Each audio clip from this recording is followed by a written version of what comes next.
When businesses get into trouble, there's two questions. And the first question is, can the business continue or can the business not continue?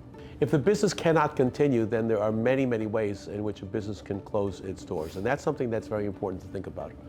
Everyone thinks that the only way that a business can go out of business is bankruptcy. And sometimes bankruptcy is not the best way for a business to go out of business. Simon and Garfunkel did a song many years ago called 50 Ways to Leave Your Lover. And there's not quite 50 ways to close a business, but at least 5 or 6 anyway. And let me explain them to you briefly. I mean, a business can go out of business simply by closing its doors and saying we're out of business. That's one way. A business can go out of business by letting the bank take it over and having the bank sell all of its assets. We call that Uniform Commercial Code sale or a liquidation sale. A business can go out of business by voluntarily liquidating under state law. In Illinois, we call that an Article 12 dissolution. A business can go out of business by transferring all of its assets to a liquidator. We call that an assignment for the benefit of creditors. And a business can go out of business in bankruptcy, and it could go out of bankruptcy in Chapter 7, or it could go out of business in a liquidating Chapter 11.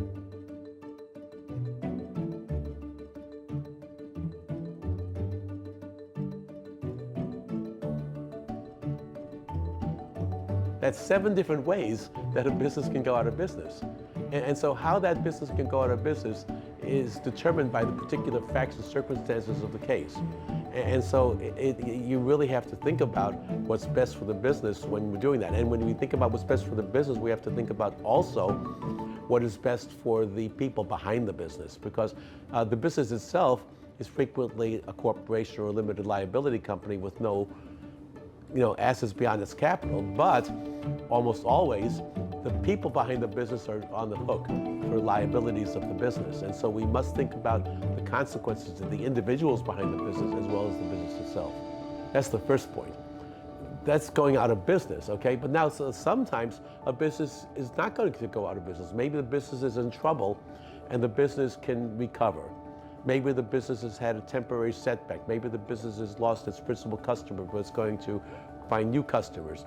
Maybe the business has had a calamity. Maybe the business has had an illness of a major owner of the business. I mean, businesses have difficulties for many reasons. And so you have to ask yourself, well, can this business be fixed?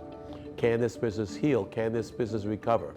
And so if the business can recover, then Chapter 11 is the way that we deal with that. And in Chapter 11, what we say is, look, creditors, if the business closes, you're not going to get very much. Wouldn't you be better off if the business recovers and get a little bit more than you would get if the business fails? And so Chapter 11 is a democratic process where we tell the creditors to vote. We say, will you vote for a plan that lets you get paid less than 100 cents on a dollar? And would you support the business going forward? And the answer is we might, if it's better than what we would get otherwise. So, if the business, if we take all the creditors in the case and we say, unsecured creditors, will you take 25 cents on a dollar? Secured creditors, will you agree to be paid over 2 or 3 years with reduced interest rate? And everyone says that's okay, by a majority in number or 2/3 of amount of each class, well, then we can confirm a plan that will let the business go forward.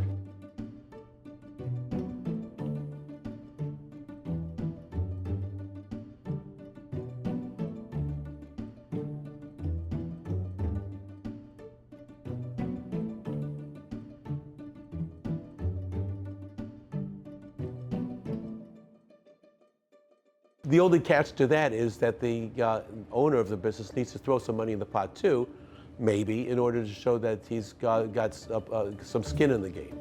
We call that new value. And so if the owner may throw some new money into the pot and the various creditors agree to be paid less than 100 cents on a dollar by a majority number 2/3 an amount, then in a classic Chapter 11, that debtor can be reorganized. And that's the same rules in Chapter 11 for a small business, a medium-sized business, or a gigantic business. All of them are the same.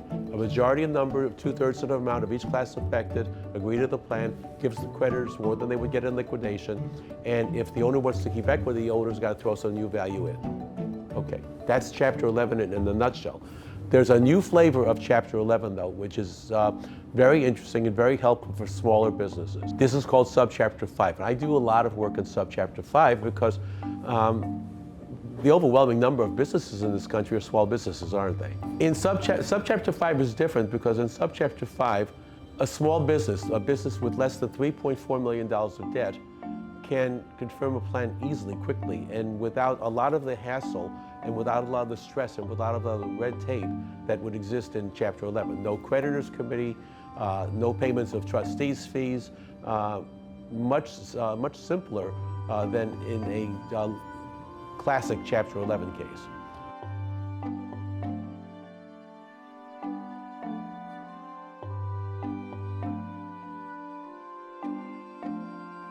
All you have to do is propose a plan that is going to be feasible and fair and equitable. And fair and equitable means a plan that pays the disposable income that this debtor will have over a period of 3 to 5 years.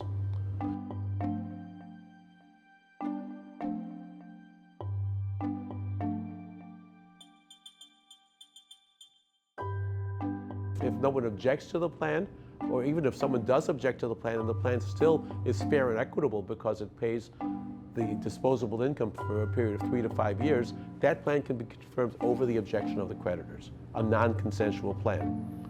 And so this kind of a plan gives the small business a chance to reorganize. And I will tell you that with the help of the Subchapter 5 trustees, and with the creditors knowing that the plan could be confirmed over their objection, Subchapter 5 plans tend to get confirmed almost always. Almost always. This gives small businesses a fresh start. It gives small businesses a chance.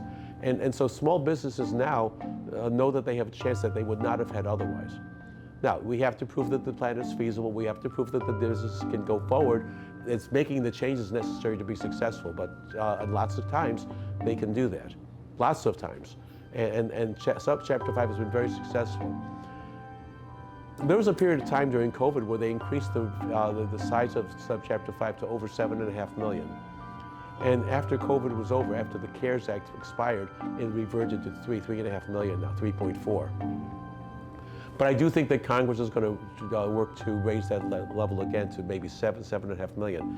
And if we have a debt limit of $7.5 million, $8 million like that, then that's going to cover a lot of business. Maybe 15, 20% of the businesses in this country that might file Chapter 11 could then do so under Subchapter 5. And I think that would be good for the economy because lots of businesses could be rehabilitated that might not have to be liquidated otherwise.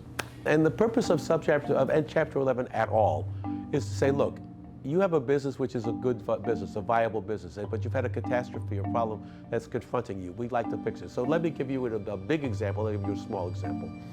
A big example is a company like General Motors, for example, was in bankruptcy. And General Motors used bankruptcy to reorganize itself because we need General Motors. Now, it was a Chapter 11 that resulted in the sale of old General Motors to bondholders and other people that basically bought new General Motors, but the people, the workers, the union workers, the factors, they're still at work. They have different owners than they used to, but they're still at work. And that's what bankruptcy does. Bankruptcy reallocates the assets and puts them to the best use that they might be put. And that's the whole genius of bankruptcy. It says we will reprice these assets, we will reallocate them so that they don't go to waste. I'll use the example of Hostess cupcakes. There's a good example. My grandson loved Ho-Hos, loved them. And when the company that made Hostess cupcakes went out of business, he was devastated. He said, well, I can't imagine a world without Ho-Hos.